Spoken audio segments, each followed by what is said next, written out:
آب دریا بهترین آب برای نوشیدن و استحمام کردنه، چون حاوی 92 تا ماده معدنی ضروری و حیاتی برای سلامتی بدن انسانه.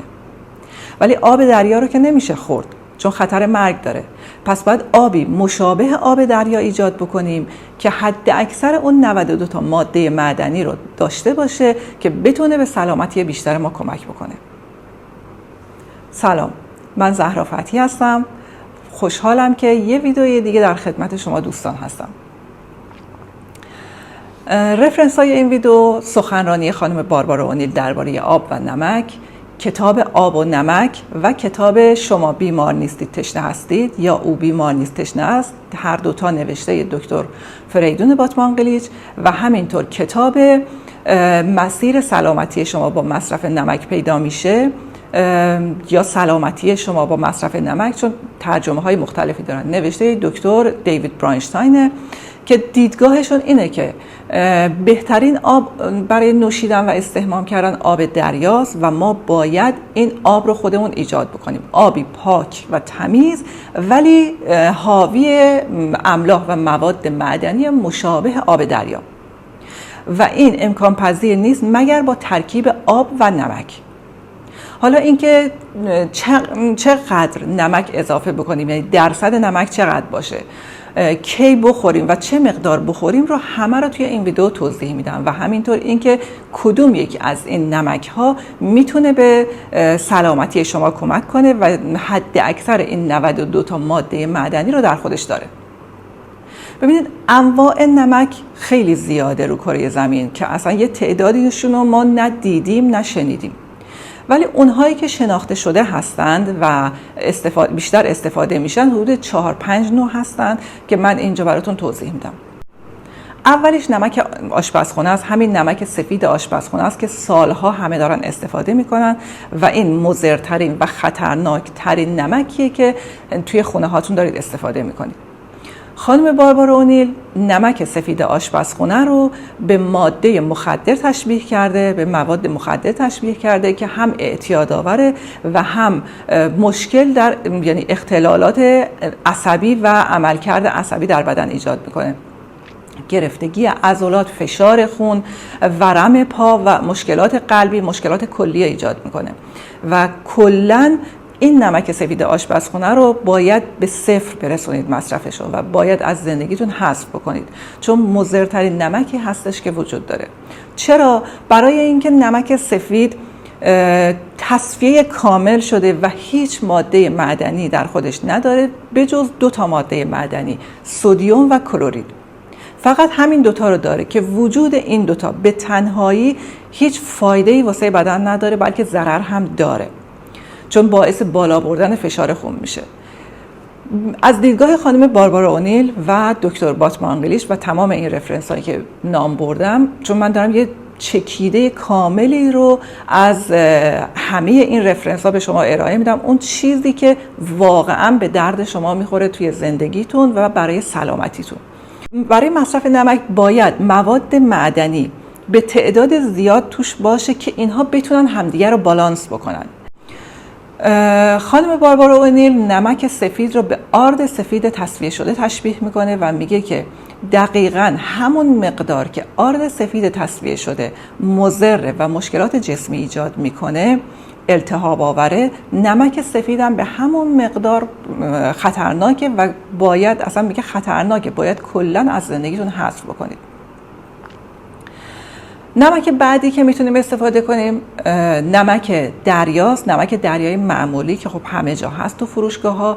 این خیلی بهتر از نمک سفید آشپزخونه است، مواد معدنی بیشتری داره که میتونن همدیگر رو بالانس بکنن، ولی باز هم درصدی تصفیه شده هستش، یعنی اون نمکی که بهترینه برای استفاده کردن نیست.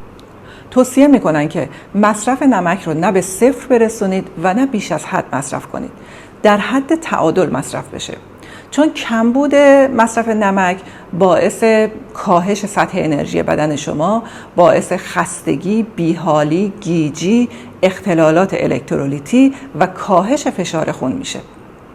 مصرف بیش از حدش هم باعث بالا رفتن فشار خون، مشکلات کلیه، قلب و خیلی مشکلات مزمن دیگه ای میشه.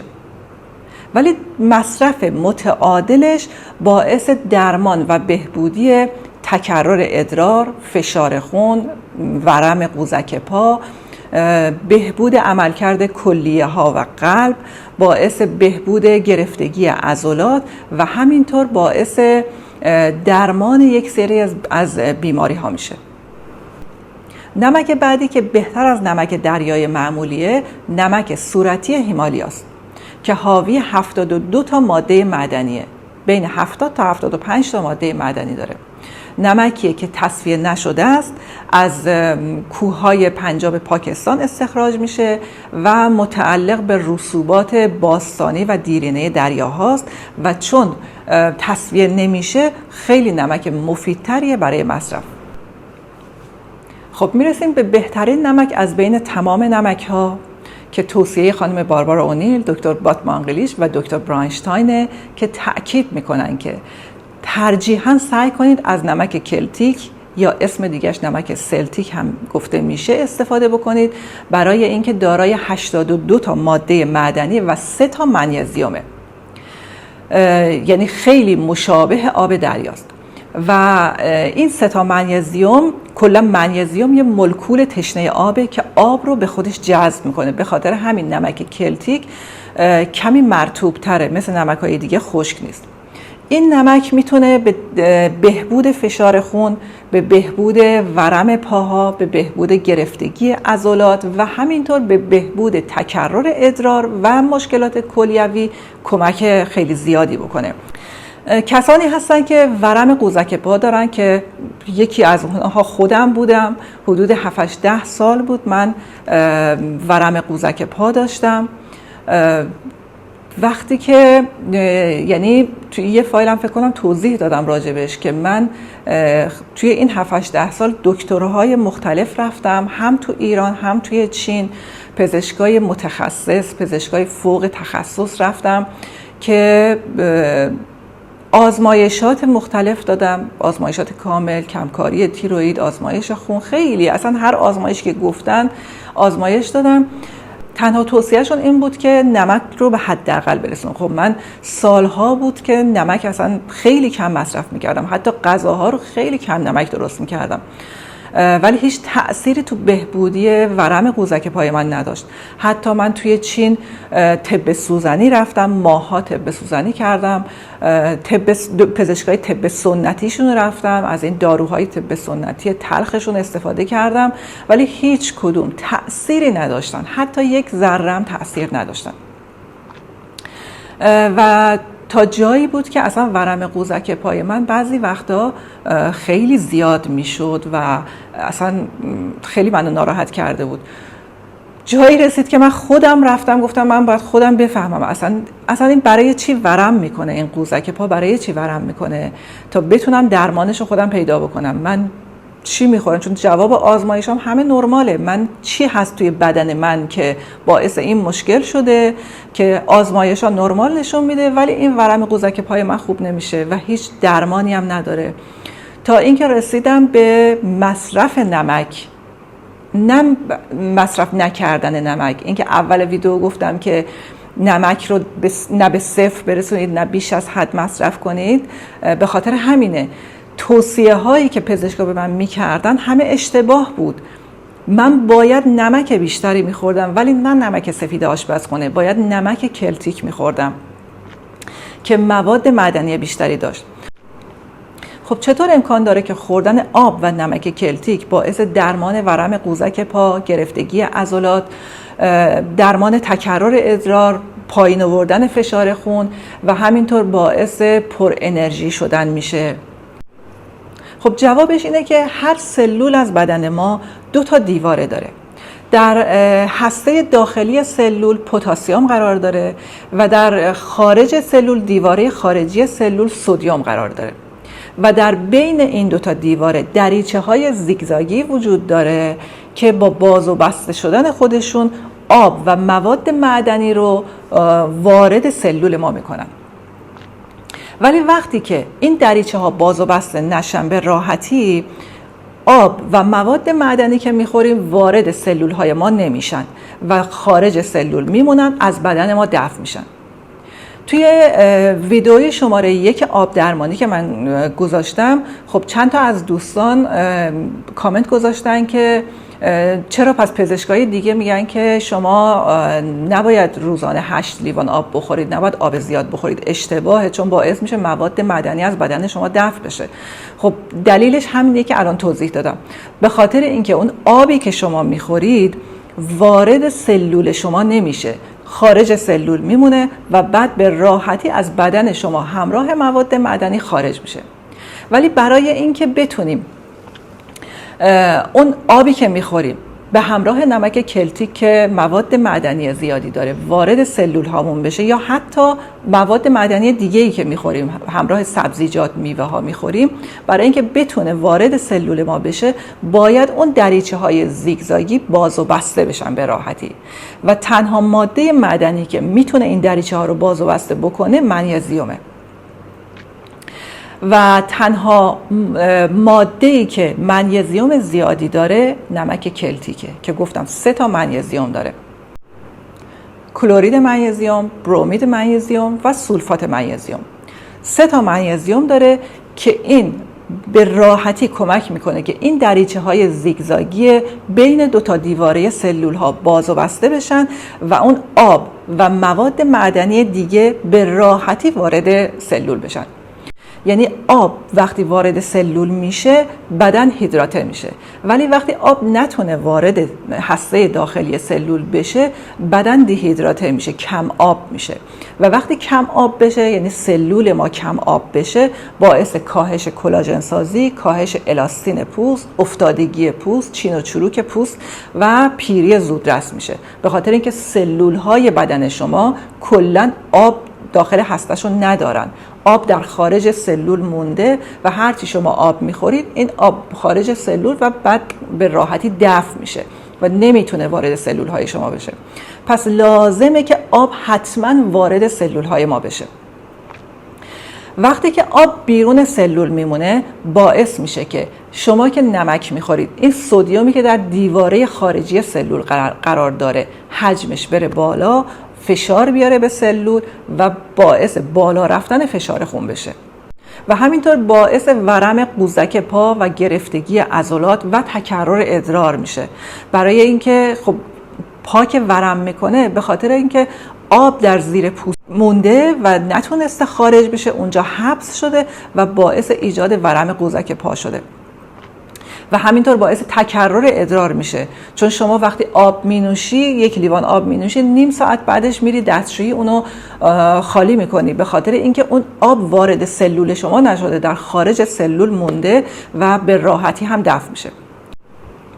پزشک فرانسوی به نام دکتر لیلانگری در کتابی که درباره نمک نوشتن توضیح میدن که وقتی که بیماران من با فشار خون بالا به من مراجعه میکنن، من به جای دارو بهشون خوردن نمک کلتیک رو توصیه میکنم و خودشون متعجب میمونن که چجور با خوردن نمک کلتیک فشار خونشون بهبود پیدا کرد. چون تمام پزشکای دیگه برعکس میگن که شما نباید نمک بخورید، باید نمک رو به حداقل برسونید. و خانم باربارا اونیل و دکتر باتمانگلیش توصیه میکنن که برای مصرف نمک کلتیک، برای اینکه تمام اون املاح و مواد معدنیش جذب بدنتون و سلول هاتون بشه، به این روش عمل بکنید: قبل از نوشیدن هر 1 لیوان آب کمی نمک کلتیک در دهانتون قرار بدید و اجازه بدید که خودش جذب قشای مخاطی زبان و دهانتون بشه و وقتی که کامل جذب شد بعد 1 لیوان یا نصف لیوان آب بنوشید. ولی قبل از هر 1 لیوان آبی که میخواید بنوشید چند تا کریستال نمک بخورید. ممکنه شما مثلا بعد از خوردن کریستال نمک نصف لیوان آب بخورید. اگر خواستید نصف دیگه لیوان آب بخورید، اون موقع دیگه نمک کلتیک مصرف نکنید. و کسانی که فشار خون بالا دارن توصیه میکنن که سعی کنید که روزانه 2 تا 3 بار این کار رو بکنید، نه قبل از نوشیدن هر 1 لیوان آب. روزانه 2 تا 3 بار، صبح، ظهر و شب. اندازه مثلا 1 دونه کنجد کریستال نمک رو، کوچکترین کریستال نمک رو بذارید در دهانتون، اجازه بدید ذوب بشه و بعد روش آب بخورید. بعد دقت کنید به بدنتون، اگر فشار خونتون بهبود پیدا کرد ادامه بدید و اگر بهبود پیدا نکرد سعی کنید قطع کنید و به پزشکتون مراجعه کنید و به توصیه‌های پزشکتون عمل کنید. ولی میگن که چون من خودم فشار خون ندارم، من خودم 3 برابر این مقدار رو استفاده میکنم، یعنی 3 برابر کریستال دانه اندازه دونه کنجد رو استفاده میکنم قبل از نوشیدن هر 1 لیوان آب و این باعث میشه که اون آبی که ذخیره شده در لابلای سلول ها در زیر پوست از بین بره، ورم قوزک پا درمان بشه، گرفتگی عضلات درمان بشه، فشار خون پایین بیاد و همینطور تکرر ادرار هم از بین بره، چون آب وارد سلول میشه دیگه، بیرون سلول نیست که بخواد راحت دفع بشه. و ترجیحشون اینه که حتما از نمک کلتیک استفاده کنید برای مصرف و اگر نمک کلتیک در دسترستون نیست از نمک صورتی هیمالیا استفاده کنید که اون هم 72 تا ماده معدنی داره و نمک مناسب تریه نسبت به نمک های دیگه. خود من هم ورم پام رو به همین روش درمان کردم. این فایل رو چندین بار با دقت گوش کنید تا متوجه صحبت هام بشید، عمل کنید و بعد نتایج رو توی کامنت ها برای من بنویسید. امیدوارم از این فایل لذت برده باشید، سالم و سلامت باشید و روز و شب خوشی داشته باشید. خدا نگهدار همتون.